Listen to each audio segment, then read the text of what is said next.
வணக்கம் நண்பர்களே, மற்றொரு கலந்துரையாடலில் உங்களோடு இணைந்து கொள்வதில் மகிழ்ச்சி. இன்றைக்கும் வளமை போல எமது போராட்ட வரலாற்றினுடைய அதாவது கரை படிந்த எங்களுடைய பக்கங்களை ஒரு மீளாய்வு செய்து வருகின்றோம். அது எங்களுடைய போராட்டத்தை அல்லது தமிழ் மக்களுடைய வரலாற்றை முன்னெடுத்து செல்றதுக்கு அது மிக முக்கியமானது இந்த மீள்பார்வை. அதன் தொடர்ச்சியாக கடந்த சில வாரங்களாக உரையாடி வருகின்ற உங்களுக்கு மிக நன்கு அறிமுகமான முன்னாள் குழந்தை போராளியும் தமிழ் விடுதலை போராட்டத்தில் பல களங்களை கண்டவரும் விடுதலை புலிகளின் தலைவர் பிரபாகரனால் சர்வதேசத்துக்கு அனுப்பி வைக்கப்பட்டவருமான சரவணன் ஜியா அவர்கள் எங்களோடு இணைந்து கொள்கின்றார். வணக்கம் சரவணன். வணக்கம் ஜெயபாலன். வணக்கம். என்னென்றால் நாங்கள் கடந்த உரையாடல்ல நாங்கள் இந்த கிழக்கு போராளிகளுடைய நிலைமை பற்றி பார்த்தோம். அது இது உண்மையிலேயே இதுவரை பேசப்படாத பல விடயங்கள் பேசப்பட்டிருக்கின்றது. எங்களுக்கு வந்த கருத்துக்களையும் பார்க்கின்ற பொழுது பல்வேறு தரப்பட்ட கருத்துக்களும் வந்திருக்கின்றன. பலர் இதை அறிந்திருக்கவில்லை. இது சம்பந்தமாக மேலும் உரையாடல்களை நடத்தும்படியும் கேட்டிருக்கிறார்கள். அந்த அடிப்படையில இந்த சரணடைவு வெறுகல்ல இடம்பெற்ற படுகொலை, அதுகளுக்கு பிறகு அதுகள்ல மிக முக்கியமாக கருணாமான் மீது வைக்கப்படுகின்ற குற்றச்சாட்டு, அவர் இந்த விடுதலை போராட்டத்தை காட்டி கொடுத்தார், துரோகி என்ற பட்டங்கள் இன்றைக்கும் மிக ஆழமாக பொது தளங்கள்ல கதைக்கப்பட்டு வருகிறது. இந்த விடயத்துல கடந்த யுத்தம் முடிவுக்கு வந்த பின் 2009 மே 18 முடிவுக்கு வந்த பின் இந்த போராளிகள் பலரை காப்பாற்றுவதிலையும் இந்த விடுதலை புலிகளுக்கு எதிராக செயற்பட்ட பலரும் ஈடுபட்டிருக்கிறார்கள். அவரை காப்பாற்றி வெளிநாடுகளுக்கு அனுப்புறதுல கொள்றதுல. அது சம்பந்தமாக உங்களுக்கு ஏதாவது தெரியுமா? என்ன விடயங்கள் நடந்திருக்கு? நீங்க முதல்ல சொன்ன மாதிரி இந்த எங்கள்ட கடந்த கால பதிவுகள்ல எனக்கு நிறைய அதை முதல் பேசி முடிச்சுக்குவோம். இந்த கடந்த பதிவுகள் 4-5 பதிவுகள் அன்னைக்கு 3-4 பதிவுகள். அந்த பதிவுகள்ல எனக்கு நிறைய அழைப்புகள் வந்தது. பழைய நினைவுகளை சுமந்து நிறைய பேர் எனக்கு அழைத்தார்கள். அதே நேரத்தில் மிரட்டல்களும் வந்தது ஒரு முக்கியமான இடங்கள்ல இருந்து. அதை நான் திரும்ப உங்களுக்கு சொல்றேன். ஆனா நிறைய பேருக்கு இது நிறைய விஷயங்கள் இப்ப தெரிய வருது. இந்த விடயங்கள் நாங்கள் கடந்த பதிவுகளில் கதைச்ச விஷயங்கள் நிறைய பேருக்கு தெரியாத விஷயங்களா இருந்தது. இப்ப அதை அக்செப்ட் பண்ணி அது அப்படியே நடந்திருக்கா, இப்படி நடந்திருக்கான்னு சொல்லி அதை இன்னும் அறிய ஆவலோட இப்ப நீங்களே குறிப்பிட்டு சொன்னீர்கள் நிறைய பேர் கேட்டிருக்கிறோம், தொடர்ந்து செய்யுங்கோ, தொடர்ந்து பதிவிடுங்கன்னு சொல்லி கேட்டிருக்கிறோம். அது உண்மையிலே எனக்கு ஒரு சந்தோஷமான விஷயமா இருக்கு. என்னன்றதுன்னா இன்றைக்கு அதை அறிய வேணும்னு சொல்லி முற்படுகிறாரு. என்னதான் நடந்தது என்று சொல்லி ஒரு பக்கம் கதையை கேட்டுக்கொண்டிருந்த ஆக்கள் இந்த ஊடகங்களால இப்ப என்னதான் நடந்தது உண்மையில இப்படி ஒரு ஆள் சொல்றாரு என்று சொல்லி கேட்க வலிக்கிறீங்க. இது எனக்கு பெரிய ஒரு சந்தோஷத்தை ஏற்படுத்துச்சு உண்மையில. என்னதுன்னா இதுவரை அளவு நாங்கள் அதை எங்களோட வாயால திறக்காம இருந்ததுக்கான காரணம் இதான. என்னது சொன்னாலும் கேட்கிறாங்க இல்லையே என்ற காரணமா கூடி அப்படி. அதனாலதான் கதைக்கிறது அதை பற்றி. இந்த விடுதலை புலிகளோட மட்டக்களப்பு போராளிகள் பற்றி அல்ல கிழக்குமான போராளிகள் பற்றி பெரிதாக பேசப்படாததுக்கு இன்னொரு காரணம் நினைக்கிறேன். புலம்பெயர்ந்த தேசங்கள்ல பெரும்பாலும் இருக்கிறவர்கள் 90% யாழ் மாவட்டத்தை சேர்ந்தவர்களாக இருக்கிறார்கள். அப்ப அவர்கள் பேசுகின்ற, அவர்கள் உரையாடுகின்ற விஷயங்கள் எல்லாம் அந்த யாழ் மாவட்டத்தை சுற்றின விடயங்களாகத்தான் பெரும்பாலும் இருக்கும். அதைத்தான் தமிழ் போராட்டமாக நாங்கள் வரிச்சும் கொண்டிருந்தோம் துரதிருஷ்டவசமாக. அடுத்ததாக அது பாரம்பரிய ஊடகங்களாக இருந்தால் என்ன, தற்பொழுது சொல்லப்படுகின்ற இந்த யூடியூப் தளங்களாக இருந்தாலும் அதுவும் யாழ்ப்பாணத்தை சேர்ந்தவர்களால தான் பெரும்பாலும் கட்டுப்பாட்டுக்குள்ள வச்சிருக்கப்படுது. குறிப்பாக தேச நெட் எடுத்துக்கொண்டால் கூட அதுவும் யாழ் மாவட்டத்தை பிரதிநிதித்துவப்படுத்துறதாக சொல்லல. ஆனா என்னுடைய தாயார் யாழ் மாவட்டத்தை சேர்ந்தவர், தந்தையார் நிலப்பரப்பை சேர்ந்தவரோ. ஆனால் இதுகள் ஒரு காரணமாக இருக்குது. கொண்டால் நீங்களுமே யாழ் மாவட்டத்தை மயிலிட்டியை தான் சேர்ந்தவரா இருந்தாலும் யாழ் மாவட்டத்தில் உள்ள ஒரு சிலர், எங்களை போன்ற சிலர் அந்த பக்கத்தையும் காட்ட விரும்புறதாலதான் இந்த விடயங்கள் வெளியில வருகிறது. அடுத்தது நீங்க கேட்ட கேள்விக்கு நான் முதல்ல கேட்ட கேள்விக்கு வாரணும். அதாவது சரணடைந்த புலிகளை மீட்டெடுத்தது, அதை ரிலீஸ் பண்ணி வெளியாக கொண்டு வந்ததுக்கான நாங்களும் செயற்பட்டோம். அதாவது எதிராக இருக்கிறவர்கள் செயற்பட்டார்கள். நான் எதிராக இல்லை, ஈடுபட்டவர் செயற்பட்டவர்களான்னு கேட்டீங்க. அதுக்கு இந்த ஒரு பான சோற்றுக்கு ஒரு சோறு பதம் என்று சொல்லுவாங்கல்ல. தமிழ்ச்செல்வன் அவர்களின் மனைவி, அதாவது தளபதிகளின் மனைவிகள் பிடிபட்டு இருந்துச்சு. நம்ம எல்லாரும் போட்டுகளை ஏற்றி சூசி எண்ணெயா இருக்கட்டும், தமிழ்ச்செல்வன் இந்த வைபாக்களா இருக்கட்டும், எல்லாரும் ஏற்றி அனுப்பினது. வழியாட போட்டு முடிஞ்சு காதலையும் கொடுத்து ஏற்றி அனுப்பினது. அது பிடிபட்டு இடத்தங்கள் முகாமுக்கு கொண்டு வரப்பட்டார்கள். அப்ப தமிழ்ச்செல்வன் மனைவிய இன்றைக்கு பிரான்ஸ்ல இருக்கிறார். அவாவை நீங்க கேட்டீங்கன்னா தெரியும், அவாவை ரிலீஸ் பண்றதுக்கு அரசாங்கம் மாட்டேன்னு சொல்லிட்டு அவாவை ரிலீஸ் பண்ண வேணும் என்று சொல்லி தமிழ்ச்செல்வன் மாமியார் கருணாமான்கிட்ட ஓடி போய் கருணாமான் பசில் ராஜபக்ச விட்ட இது சம்பந்தமா ஒரு 8 தடவை கிட்ட பசுல் ராஜபக்சவை சந்திச்சு காய்ச்சார், மாமியாரை கூட்டிட்டு கொண்டு போய் இவ விடணும்னு சொல்லி. அவரோட அழுத்தத்தால்தான் அந்த தமிழ்ச்செல்வன் வைஃப் வந்து விடப்பட்டா. இன்றைக்கவா பிரான்ஸ் நல்ல ஒரு வாழ்க்கை வாழ்றா, நல்லது, சந்தோஷம், சரியோ. அப்ப இது அந்த ஒரு சோறு. இந்த 12,000 போராளிகளையும் ரிலீஸ் பண்றதுக்கான, அதாவது இடத்தங்கள் முகாமிலிருந்து நரம்பு முகாமுக்கு கொண்டு போய் அவர்கள் புனர்வாழ்வளிக்கப்பட்டு 12,000 போராளிகளையும் விடுதலை செய்யறதுக்கான களப்பணியை ஆற்றியது வந்து கருணாமான். அவர்களை விடுதலை செய்யணும்னு சொல்லி ராஜபக்சவுக்கு அழுத்தம் கொடுத்ததும் கருணாமான். இதுல ஒரு வரலாற்று இதுல கொஞ்சம் பின்னுக்கு போய் பார்த்தோம்னா, கருணாமான் பெரும்பாலும் இந்த விடுதலை புலிகள் பிளவின் போது வைச்ச குற்றச்சாட்டு 3 மீது குற்றச்சாட்டு வைக்கிறார். தமிழ்ச்செல்வன், நடேசன், புலித்தேவன், பொட்டமான் 3 பேர்லையும் தான் அவர் இந்த குற்றச்சாட்டு வைச்சார். பிரபாகரன் மீது அவர் அந்த குற்றச்சாட்டு வைக்கிறார். ஏன்னா தலைவர் பிரபாகரனுக்கு நிறைய விஷயங்கள் தெரியாமலே இருந்தது. அதாவது ஒரு 2000 ஆண்டுக்கு பிறகு அவருக்கு நிறைய விஷயங்கள் தெரியாம போடப்பட்டது. சொல்லப்பட்ட விஷயங்கள் ஒரு புனைப்படுத்தப்பட்டு சில நிறைய விஷயங்கள் சொல்லப்பட்டது. இந்த பேச்சுவார்த்தை கூட அந்த விஷயங்களா இருக்கட்டும், கருணாமான் பிரிவு அந்த விஷயங்களா இருக்கட்டும், அவருக்கு அது ஓதப்பட்டது. அது வந்து ஒரு செய்தியா கொண்டு போய் சொல்லல, ஒரு ஓதப்பட்டது அவருக்கு. அப்ப அது அந்த முடிவுகள்லாம் அது. இப்போ உதாரணத்துக்கு இது சின்ன ஒரு விஷயம் ஒன்று சொல்றேன். இப்ப வடக்கிலிருந்து யாழ்ப்பாணத்திலிருந்து முஸ்லிம்கள் வெளியேற்றப்பட்டார்கள். 48 மணி நேரத்துக்கு வெளியேற்றப்பட்டார்கள். அது உங்களுக்கு அறிந்த விடயம். அது காலம் கடந்து 90ஆம் ஆண்டு வாக்குல வந்து தலைவர்களால் மன்னிப்பு கேட்கப்பட்டது. தவறு என்று ஒத்துக்கொண்டார்கள். அது உங்களுக்கு தெரியும். அதே மாதிரி ராஜீவ்காந்தி கொல்லப்பட்டார். அது ஒரு துன்பியல் சம்பவம் சொல்லி தலைவர்களா சொல்லியிருக்காரு. துன்பியல் சம்பவம் தெரியாம நடந்து இது சரியோ. அதனாலதான் நாங்க பயங்கரவாதியால முத்திரை ஊத்தப்பட்டோம். அதுக்கு பிறகு தோழர் பத்மநாபா கொல்லப்பட்டதுக்கு அவர் ஒரு கட்சியின் ஒரு இயக்கத்தின் தலைவர். இவர்களோட சமமா தோளோடு தோல் உண்டாக்கள். பத்மநாபான மற்றது வந்து சிறுசவார்த்தனம் எல்லாம் தோளோடு தோல் உண்டாக்கள்.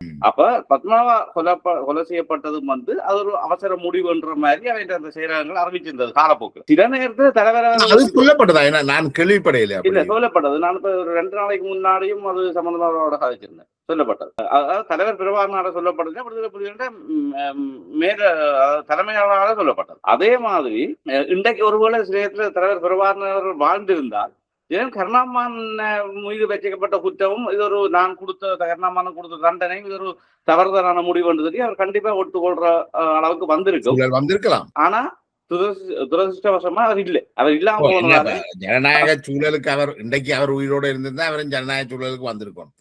வச்சுக்கொண்டு இருந்திருக்கலாம். கடந்த காலத்துல தான் செய்த அத்தனை கொலைகளுக்கும் அவர் மன்னிப்பு கேட்க வேண்டிய கட்டாயம் வந்திருக்குமோ. சட்டத்துக்கு முன்ன வந்து நேரம் கொண்டு வரன்ற மாதிரி வந்திருக்கும். அவர் உயிரோட இல்லை. அதனால கருணாமான் விஷயத்துல அவர் வந்து அந்த உண்மையை அவற்றை வாயால எடுக்க முடியாம போச்சு. இருந்திருந்தா நேரத்துல 15 வருஷம் கடந்து 22 வருஷம் கடந்துடுது, 24 வருஷம் சொல்லியிருக்கேன்.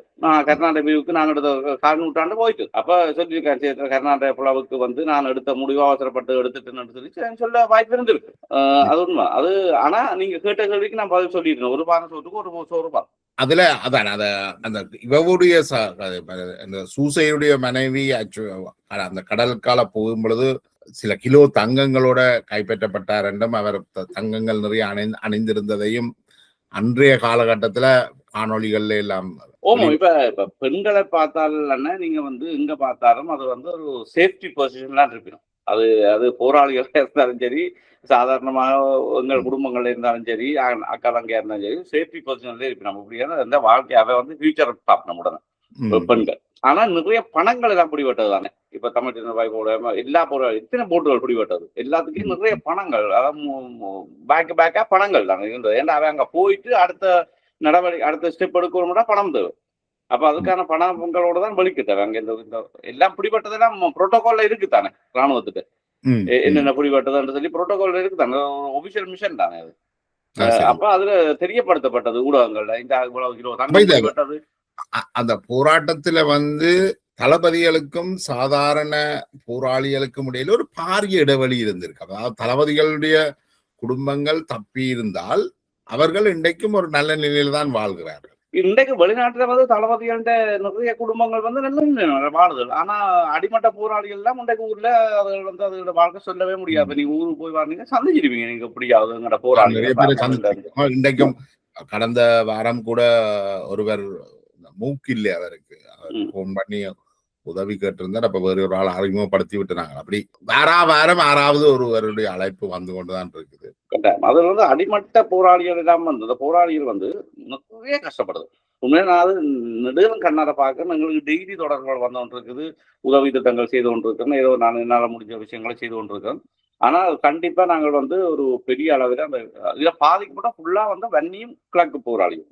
வன்னி ம். போராளிகளும், கிழக்கு போராளிகளும் தான் பாதிக்கப்படும். ஆனா கிழக்கு போராளிகள் என்ன பண்ண இப்ப கருணாமாண்ட பிரிவுக்கு பிறகு வந்து ஒரு நல்ல ஒரு நல்ல வேளை அந்த உயிரிழப்புகளை தடுக்கக்கூடிய மாதிரி இருந்தது. இல்லாட்டி அதுவும் கிழக்கு மாகாணம் இன்னும் பேரழிவை சந்திச்சிருக்கும் முள்ளிவாய்க்கால போல. அது தடுக்கப்பட்டது கருணாமான நகர்வால தான். அது ம். வந்து யாரும் மறக்க முடியாது. இன்றைய கிழக்குல வந்து அந்த போர் வராம இருந்ததுக்கான காரணம். இல்லாட்டி புதுமாத்தளன் முள்ளிவாய்க்கால் மாதிரி பெரிய ஒரு பேரவலத்தை சந்திச்சிருக்கும் மட்டக்களப்பு மாவட்டம். தமிழ்ச்செல்வனுக்கும் தமிழ்ச்செல்வனுடைய மனைவிக்கும் இடையில அந்த சாதிய முரண்பாடுகளும் இருந்திருக்கு. அவர்களுடைய திருமணம் வந்து வெவ்வேறு சாதியை சேர்ந்தவர்கள் தமிழ்ச்செல்வனோட அவருக்கு பிற்காலங்கள்ல உறவே இருக்கே. அது எனக்கு அது இந்த விஷயங்களும் டீட்டெயில். பரவலாக தளங்கள்ல வெளிவந்திருக்குது. ஓகே. அதான் இந்த போராட்டம் வந்து துப்பாக்கிகளின் நிழலின் கீழ் சாதியம் உறங்கிக் கொண்டிருந்தது என்றது மட்டுமல்ல, அவர்களுடைய குடும்பங்கள்லையும் அந்த சாதியம் உறங்கிக் கொண்டு இருந்திருக்கு. அதுக்கு என்னென்னால் ஒரு என்ன சொல்றது, இந்த சாதியத்துக்கு எதிரான போராட்டம் அல்லது சிந்தனை வளர்க்கப்பட்டிருக்கல. அது சும்மா பேரளவில் பச்சை மட்டை அடி என்று சொல்லப்பட்டாலும் அது குடும்பங்களை என்ன போராட்டம் முடிஞ்சு 2009க்கு பிறகு அந்த அந்த குடும்பங்களே பெரும்பாலான குடும்பங்கள் பிரிய வேண்டி வந்துட்டு. இப்ப உதாரணத்துக்கான சாதி பிரச்சனை அது வந்து உண்மையில ஒரு கவலைக்குரிய விஷயம். இப்ப அது வந்து ஒரு ஆழமாக வேரோடி இருக்கு சாதி பிரச்சனை. இன்றைக்கு 1000 கதை கதைப்பினம். ஆனா ஒரு உயர் சாதி உள்ளவர் வந்து தன்னுடைய பொம்பளை பிள்ளைக்கு ஒரு அடிமட்ட சாதியில் இருக்கிற ஒரு பொடியனுக்கு கொடுப்பினமா கொடுக்க மாட்டேன். அது இவ்வளவு பிரச்சனை வரும். அதுல உண்மையில நடக்கிற விஷயங்களை பார்த்தா வந்து ஓகே, இந்த காதல் பண்ணி அதாவது இந்த காதலிச்சு ஒருத்தருக்கு ஒருத்தர் விரும்பி அப்படி சில திருமணங்கள் நடக்குது ஒழிய பேசி யாராவது வந்து இன்ன இடத்துல இப்படி இன்ன இருக்கிறோம்னு சொல்லி பேசி போய் அந்த உயர் சாதிக்காரன் சொல்லட்டுப்பா ஒரு புரோக்கர் சொல்ல முடியுமா?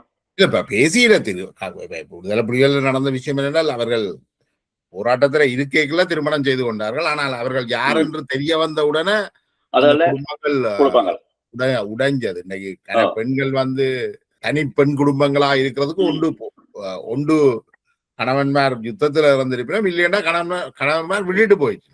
விட்டுட்டு போனது வந்து இந்த சாதியம் சார்ந்த பிரச்சனைகள்ல தான். உண்மைதான்.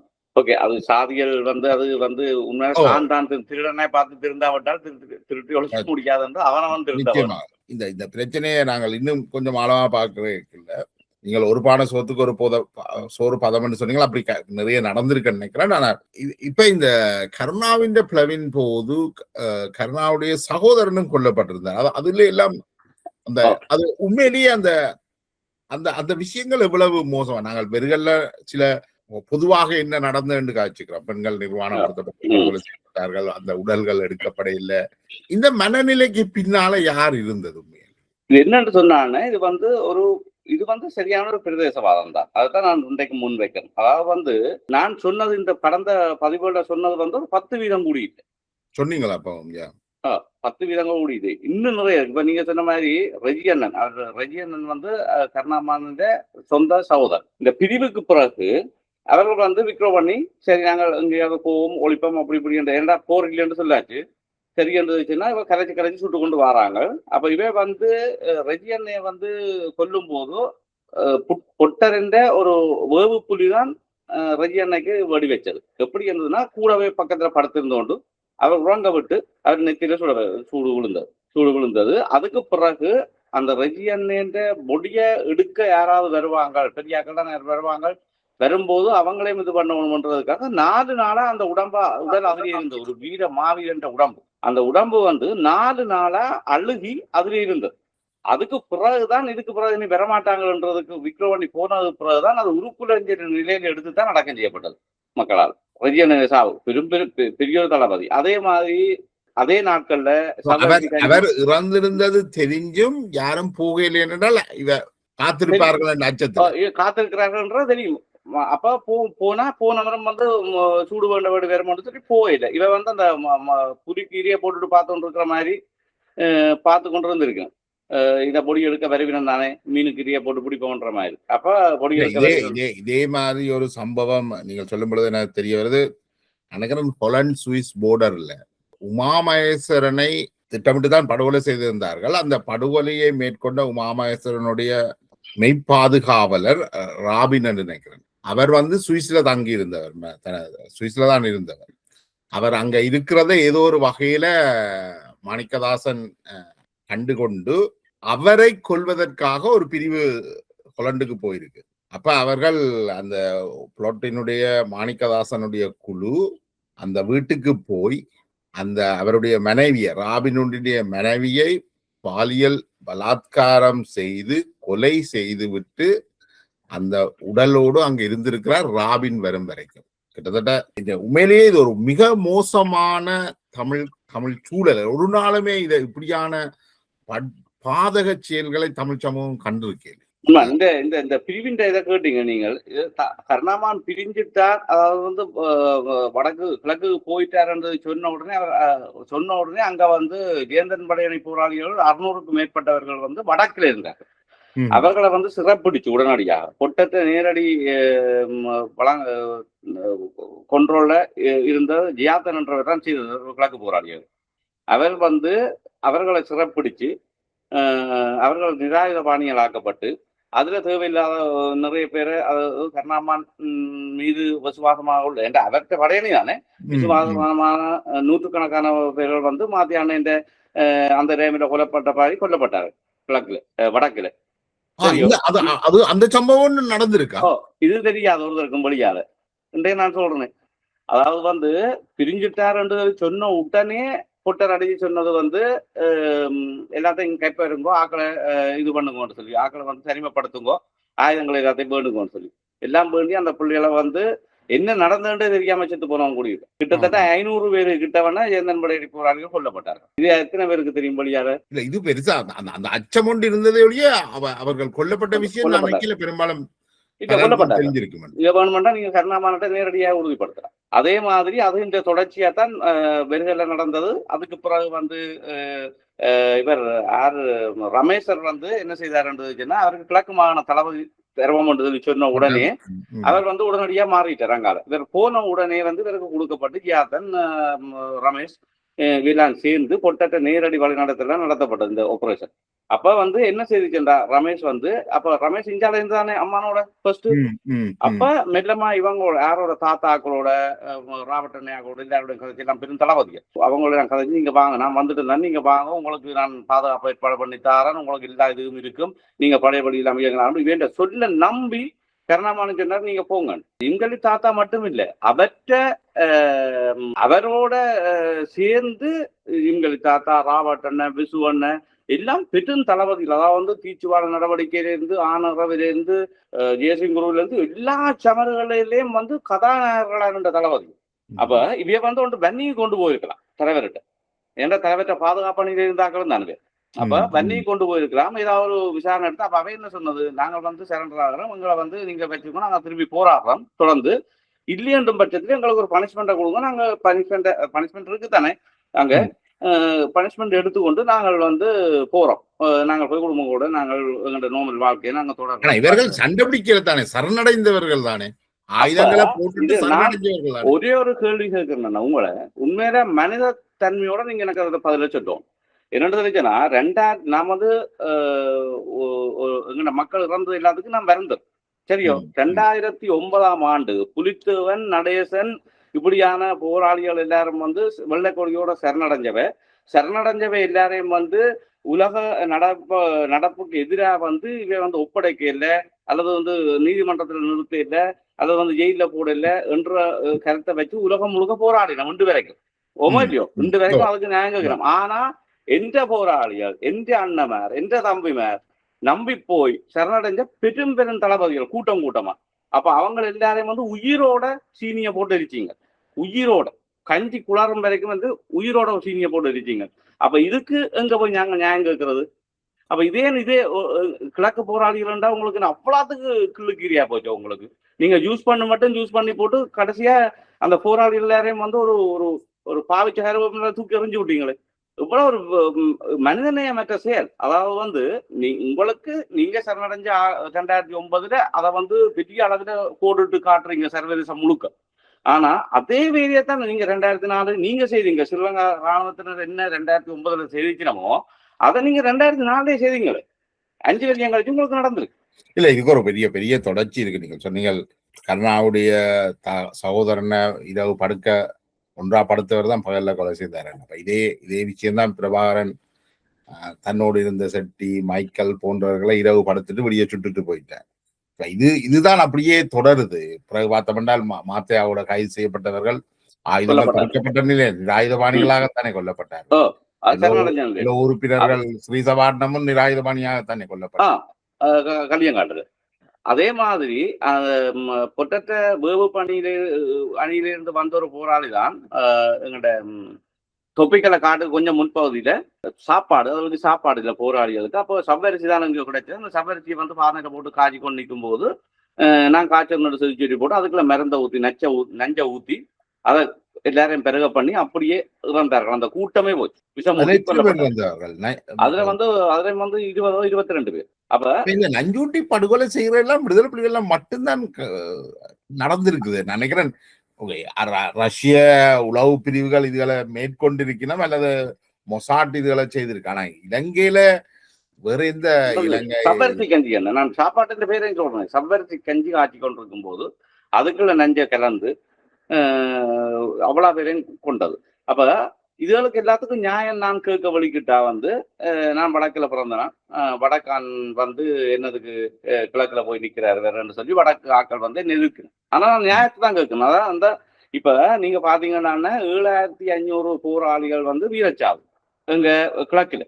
அந்த கிழக்குல வீரச்சாவடைஞ்ச கிழக்கன் மைந்தர்கள் 7500 பேர்ல 5000க்கு மேற்பட்டவர்கள் வடக்குல தான் உயிரிழந்தார். கிழக்கு போராளிகள் பெரும்பாலும் உயிரிழந்தது வடக்குல.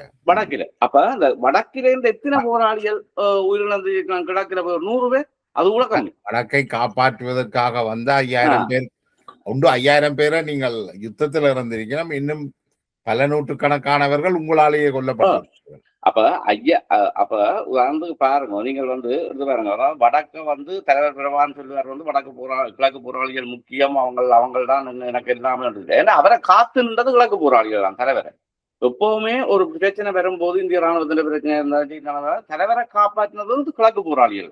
ஆனா கடைசி நேரத்துல அந்த ஒருவர் ஒரு விஷயத்த பொட்டர் என்ன செய்தாருன்னா தமிழ் தலைவரும் பொட்டரும் இதுதான் சாட்டுன்னு சொல்லி அழிச்சு விட்டாரு. ஏன்னா கருணாமான் கட்டள தளபதி ஆகப்பட்டார். விடுதலை புலிகள் அடுத்த தலைவராக இனங்காணப்பட்டார் பிரபாகரனால. அப்ப அந்த இதுகள் வந்து ஏற்றுக்கொள்ளாத ஒரு மனநில இந்த பொட்டமான் குழு இதுதான் அந்த நடந்தது. அந்த நீங்களும் இந்த விடுதலை போராட்டத்தின் ஆரம்ப களத்துல போராடி இருக்கிறீர்கள். ஒரு விஷயம் மட்டும் விளங்கல, ஏன் விடுதலை புலிகள் மத்தியில இந்த கோரமான மனநிலை வந்தது? என்னென்று அது உருவானது? ஏன் அது பிரபாகரனுடைய ஆரம்ப காலத்திலிருந்து அவருடைய மரணம் வரைக்கும் இந்த கொடூரம் தொடர்ந்து இருக்குது? என்றால் அவர்கள் சொல்லுகிறார்கள் அந்த ஊனமுற்ற போராளிகளை 3 பஸ்ல போட்டுட்டு கடைசி நேரம் கொண்டு வச்சுக்கிறாங்க. கடைசி நாள் வரைக்கும் இந்த கொடூரம் ஏன் எங்க இருந்து வந்தது? என்னன்னு சொல்லிட்டேன்னா, இப்ப இந்த காயமடைஞ்ச போராளிகள், வலுவிழந்த போராளிகள் என்ற ஆயிரக்கணக்கான யுத்த காலங்கள்ல பாதிக்கப்பட்டு காதல் இல்லாம கைகள் இழந்த போராளிகள் எல்லாரும் வந்து வேற வேற வேலைகள்ல போராட்ட வேலைகள் ஈடுபடுத்தப்படுறாங்க. இங்க பேசுகள்ல இப்ப சமைக்கிறதுன்றது நிறைய பேர் இருக்குதானே. இப்ப அவைகள் இல்லாம என்னென்ன காப்பாற்றுறது தெரியாமத்தான் அந்த காயமடைஞ்ச போராளிகளையும் பஸ் ஏற்றி அந்த இது பண்ணாங்க. அது வந்து தம்பின்ற உத்தரவு பேர் நடந்து சொல்லி தெரிஞ்சிட்டோம். தம்பின்றது சார்ஸ், சரியோ அவற்ற பேர் உத்தரவு தான் நடந்ததுன்னு சொல்லிக்கணும். ஆனா அது டீட்டெயில் எனக்கு தெரியல. ஆனா அந்த பஸ்ஸுகள் வந்து பொம்மண்ணப்பட்டது உண்மை. 3 5 பஸ் நினைக்கிறேன். அதே நேரத்துல என்ன இப்ப நீங்க எடுத்து பாத்தீங்கன்னா அந்த இறுதிக்கட்ட போர்ல வந்து இப்ப சில நேரத்துல என்ன கேட்டீங்க இப்படி சொல்லி சில நேரத்துல அங்கே இருந்திருந்தா சில நேரத்துல நானும் வந்து அப்படி ஒரு நிலையிலாம் இருந்திருப்பேன்னு தோன்றுது. ஏன்னா ஆரம்ப காலத்துல கட்டணாவோட இருக்கையும் சரி, அதுக்கு பிறகும் சரி, நாவக்குழியில நடந்த அந்த அந்த மிஸ்பயர் அதுல நான் நின்றாங்க. அப்ப அதுகள்லையும் சரி நான் வந்து ரொம்ப நிறைய மனம் பாதிக்கப்பட்டிருந்தேன். அதுல பார்த்து அந்த தற்கொலை தாக்குறதுக்கு ரெடியாகி நாவக்குழியில் நடந்த அந்த விஷயம், அது அந்த தண்ணி பவுசர் கொண்டு போனதை சொல்றீங்களா? வாசுவண்ணே தான் அந்த எனக்கு அதையெல்லாம் தங்க பவுன் மாதிரி வாசுவண்ணே கேள்வி சொன்ன அந்த ஆரம்ப காலத்து நினைவு அது இப்பவும் நினைச்சு வேதனைப்படுவேன். இப்ப ராதாண்ணே வந்து சொல்லியிருந்தாங்க. ராதாண்ணே வந்து அவரும் ஒரு சாதி பிரச்சனையில தான் அவரை பின்னுக்கு இருந்து சுட்டதாகத்தான் சொல்லப்படுது. கட்டுவனுக்கு அங்க நடந்தது 87 நினைக்கிறேன். கட்டுவனுக்கு அவருக்கு பிள்ளைலாம் விழுந்த படி சரி. அது அந்த சமருக்கு நானும் நிக்கிறேன்.